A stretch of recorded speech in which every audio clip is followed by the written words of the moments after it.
I make a video on how to upgrade the Xbox 360 to Xbox One, and honestly for a while I thought it was impossible, so I just ignored it completely. But it turns out, I figured out recently that it is possible. It sounds absurd. How can you upgrade the Xbox 360 to the Xbox One? Well, I'm going to show you how to do that today. It's actually not as hard as you might think. It only is going to take a couple of minutes, so stay tuned. So it turns out, ever since Microsoft started manufacturing the Xbox One, they figured out it was easier to just put the same chipset and hardware into both the Xbox 360 that they're still manufacturing and the Xbox One, instead of manufacturing both in smaller quantities. So if you bought an Xbox 360 in the last couple of years, it turns out that your Xbox 360 has the same hardware as the Xbox One.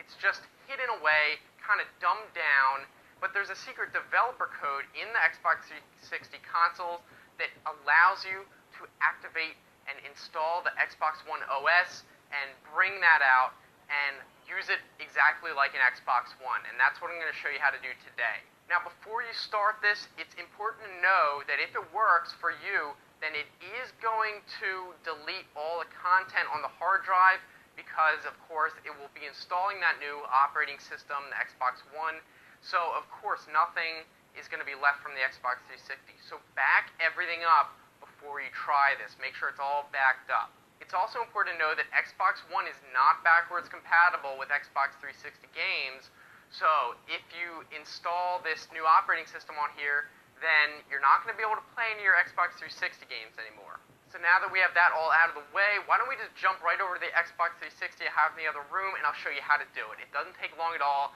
It's really easy. Alright, so here we are at the Xbox, and I recommend taking out any discs. I don't know if it's required, but that's what I do just to be safe. Now, what you want to do is go over to the Settings tab, then drop down to System, go to Storage, and then find whatever is the hard drive. That's what you want to clear off. Then, once this is highlighted, you need to press this code. Left bumper, right bumper, X. Left bumper, right bumper, X. Now, this is going to pop up a dialog that says Delete System Update. Now, what Microsoft did is they basically installed the Xbox 360 OS over the Xbox One OS as an update, pretty much. So when you clear off the system updates, this is going to reveal the Xbox One OS so that you can basically use it as an Xbox One. Now, everything I said before, keep in mind, you need to back everything up because this probably will wipe everything on your system.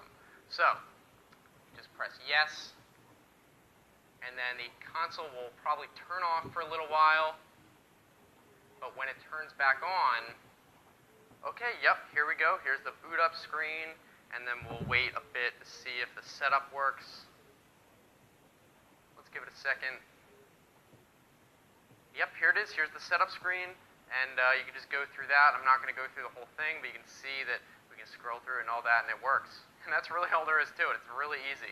Alright, so as you saw, it was a lot easier than you probably imagined. Now, I don't know if Microsoft is going to patch this, so you better do this while you still have the chance if you want to. I don't know if maybe by the time you're watching this video, it might already be patched. But I hope you enjoyed the video anyway. Don't forget to leave a comment if this worked out for you so other people can see if it hasn't been patched yet. Also, like the video, that helps as well, and subscribe because I try to make new videos like this at least once a week.